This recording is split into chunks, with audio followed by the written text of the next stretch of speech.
હે ને? કેવું આપણા પૂર્વજોએ કીર્તન કર્યું હશે કે આપણને બાલમુકુંદ પ્રભુ સાક્ષાત મળ્યા છે. આ એ જ છે ઓ જે મીરાવતાર દેવદેબાની હારે સાક્ષાત વાતું કરતા બોલતા.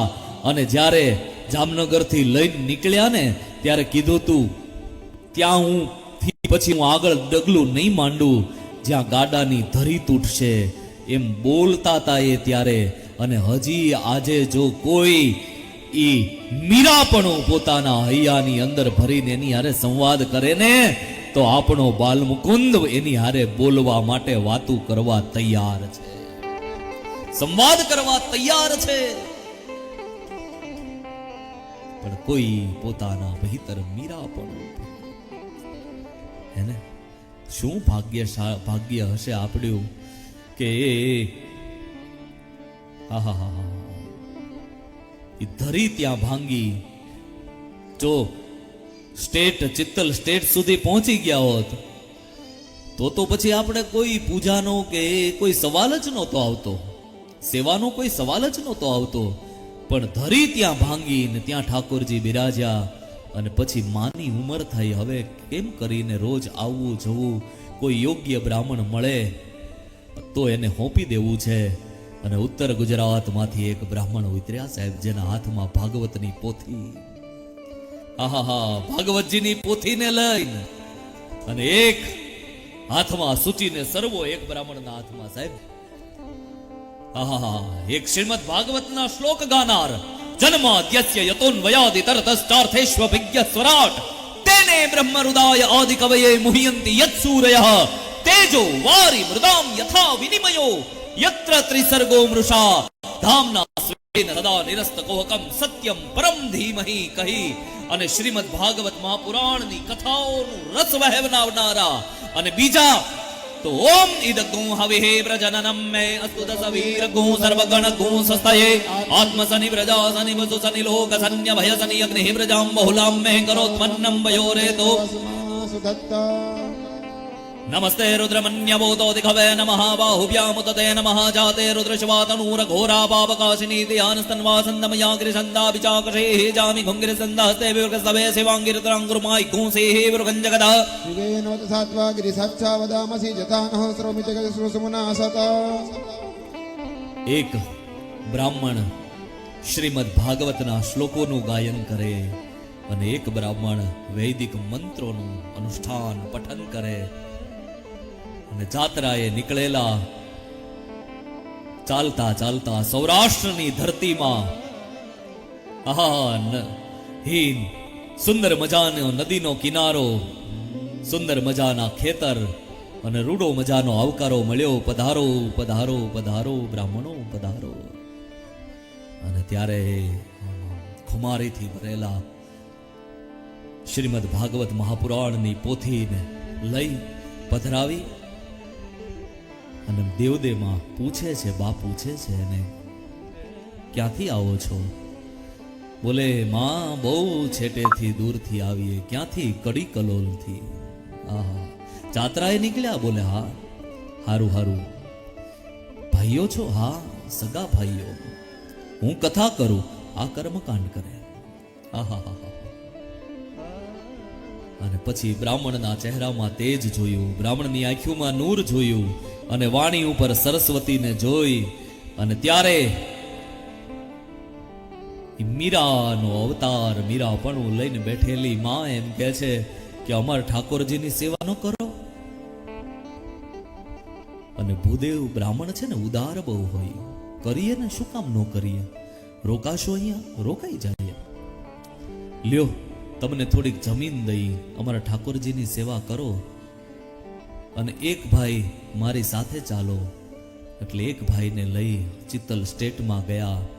અને ભાગવતજીના શ્લોકોનું ગાયન કરનારાએ પછી પુષ્ટિ પરંપરાના આચાર્ય ચરણ જગતગુરુ શ્રીમદ વલ્લભાચાર્યજીનું શરણાગત સ્વીકાર્યું. ઠાકોરજીને આમ પોતાના બંને હાથમાં પધરાવી અને કહ્યું, આજથી હું તારો તું મારો. ઈ પરંપરાના આપણે સૌ સાહેબ, ઈ પેઢી આપણે સૌ ઈ પરંપરાના છીએ આપણે. અને બ્રાહ્મણ આમ મારા ગુરુદેવ ભગવાન એમ કહે કે બ્રાહ્મણ છે ને ક્રોધી હોઈ શકે, બ્રાહ્મણ કપટી નો હોય, એને કપટ કરતા ના આવડે. બ્રાહ્મણને ક્રોધ હોય બ્રાહ્મણમાં. એટલે સામાન્ય રીતે એ સમયમાં તો ભિક્ષાટન કરવું એ બહુ ગૌરવ વાળી વાત હતી. બ્રાહ્મણો લોટ માંગવા જાય ને બહુ મોટી વાત હતી. ભલે ધનવાન હોય ગમે પણ એ ટેલ નાખવા તો જવું જ પડે. એટલે આજુબાજુના ગામ પછી વસી ગયેલું ધરી ભાંગીને ધરાય ગામ, અને પછી આજુબાજુમાં લોટ માંગીને લઈ આવે ને એના જ પછી લાડવા કરી કરીને ઠાકોરજીને જમાડે. ઠાકોરજીને ગમે નહીં, કારણ કે આ તો વૈભવી લાલો છે સાહેબ, હે ને. એટલે પછી સપનામાં જઈને કે ઓલા બ્રાહ્મણને કયો ને આમ માગીને ખવડાવે. તો આવીને કીધું, મુખિયાજી બોલો, તમારા ઠાકોરજી મારા સપનામાં આવ્યા હતા. એટલે હું જોઈને કે હા, સેવા હું કરું, જમાડું હું, જગાડું હું, સુવડાવું હું, હાલરડા ગાઉં હું, પલનામાં હું પોઢાડું, બધું હું કરું. સપનામાં તારા આવ્યા એમ? બોલે હા આવ્યા ને. એમ શું કહેતા હતા? એ તમે છે ને આજે બધું ઘરે ઘરે માગીને ખવડાવો છો ને, ગમતું ને તો તાર ઠાકરને કે જા મારી વ્યવસ્થા કરીને પોતાની વ્યવસ્થા કરી લે, મારી કરે ને એની કરે. બ્રાહ્મણ છે ને સાહેબ, તારે ઠાકરને કે કર લે, તને જે સપનામાં આવ્યો હતો ને એને કહી દે કે એની વ્યવસ્થા કરે ને મારી વ્યવસ્થા કરે. અને જે વ્યવસ્થા કરી અખિલ બ્રહ્માંડ અધિનાયક, જેની ભૃકુટી વિલાસ સૃષ્ટિ લય હોય અને જેના રૂવાડે અનેક બ્રહ્માંડો રમી રહ્યા છે, જેમણે આ બધી વ્યવસ્થા કરી, એને અલગથી વ્યવસ્થા કરી, અલગથી સાવનોખી વ્યવસ્થા કરી. અને સપનામાં આવીને કીધું કે જા મુખિયાજીને જઈને કહી દેજે કે કાલથી ઉંબરો દૂજશે, ક્યાંય માગવા જવાની જરૂર નથી. અને આજની તારીખે એટલા માટે ધરાય દુનિયાથી નોખું, એટલા માટે અમારો ઉંબરો દૂજે છે સાહેબ. અને કેવો દૂજે છે ઉંબરો દૂજે એટલે ખાલી આજ આવે એવું નહીં, આ આવે છે સાહેબ. કેવો ઠાકોરજીનો ઉંબરો દૂજ્યો કે આ વ્યાસપીઠ સુધી પહોંચાડી દીધા, હે ને. મને કોઈ એમ કે તમારા કુટુંબની અંદર બીજું કોઈ કથાકાર છે? મેં કીધું અમારી શરૂઆત જ ત્યાંથી, અમારો પ્રારંભ જ ત્યાંથી. અમારું મૂળ તો ભાગવત, આપણું મૂળ તો ભાગવત. એ ભાગવત રમેશભાઈ કેવો પાઠ કર્યો છે, હે લીલબા? આપણા પૂર્વજોએ 7મી 8મી પેઢીએ આ ભાગવતજીને લઈને કેટલું ફર્યા હશે ને શું નહીં કર્યું હોય. ત્યારે ધરાઈની અંદર બાલમુકુંદજી મળ્યા છે, ત્યારે મળ્યા. એ પૂર્વજોના પુણ્યનો પ્રતાપ છે કે આપણને 8 વૈભવી ઠાકર મળ્યો, હે ને. એમના પ્રતાપે, એમના પુણ્યના પ્રતાપે. અને પછી ઉંબરો દૂજે છે સાહેબ. કેવો ઉંબરો દૂજે, ક્યાંય માગવા નહીં જવું પડે. મળ્યું છે ને જે તત્વ, બસ એનું જતન કરીએ. જે મળ્યું છે હાજી, એને લાડ લડાવીએ.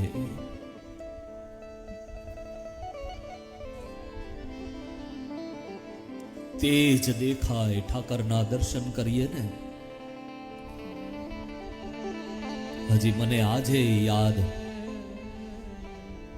આમ નિજ મંદિરમાંથી દાદા બહાર નીકળે ને દયામાને કે ગરમ પાણી મૂકજો, કોકો વૈષ્ણવ હાલીને આવે છે, એને પગ દુખતા હશે, ગરમ પાણી મૂકો. એટલે હું નાનકડો એવું પૂછું કે દાદા તમે એને કેમ ખબર પડી કોક હાલીને આવે? બોલે જો ઠાકોરજીમાં તેજ નથી દેખાતું. એટલે હું નાનકડો એવો એટલે પૂછું કેમ તું ઠાકોરજીમાં? બોલે ઠાકોરજી એના વૈષ્ણવને લેવા ગયા છે સામે. આહા. અને પછી થોડી વાર થાય ને કોઈ વૈષ્ણવ આવે અને પછી પાછા જઈને જોઈએ ને તો તેજ દેખાય. હે મારા બાપ, મને તમને જે મળ્યું છે જીવના જતનની જેમ, ક્યાંક આપણા કારણે, આપણા અપરાધોના કારણે આપણી ભૂલોના કારણે આપણો ઠાકર નિસ્તેજ ન થઈ જાય બસ. બાકી તો કોનામાં નથી, કોને લોભ લાલચ દ્વેષ ઈર્ષા મદ મત્સર કોનામાં નથી હોતું.